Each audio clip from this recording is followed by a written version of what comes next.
East St. Louis has its roots in a small settlement on the other side of the river from St. Louis.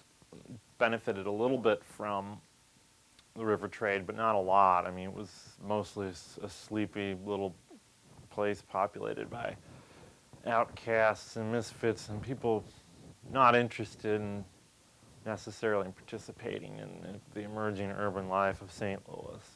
What really kind of shook things up and changed the landscape there and led to the industrialization process was the interest of different Chicago companies, different Chicago financiers in the St. Louis area.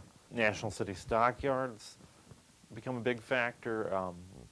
Railroads with the bridge coming in, big player in all of that, from rail yards to freight depots to companies making rail cars and different components. Those are some of the major industries that kind of shaped the late 19th century outlook there and draw lots of migration.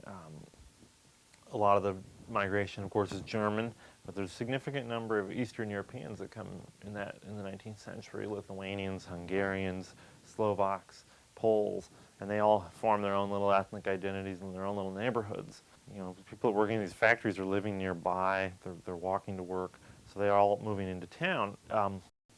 Most of the industry was located outside of the city limits, so these companies would come in, like National City Stockyards.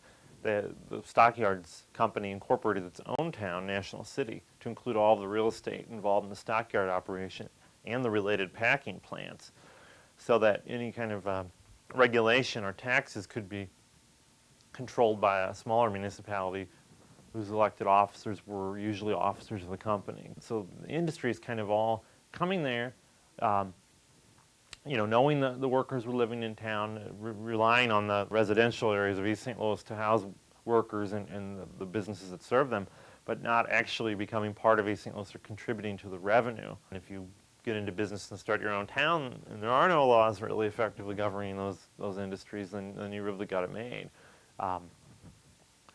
But having the industry, you know, outside of town really will hurt East St. Louis because it never could develop an adequate tax base to support good hospitals and schools. And the relationship of East St. Louis to the industry sets up the story of the inevitable decline.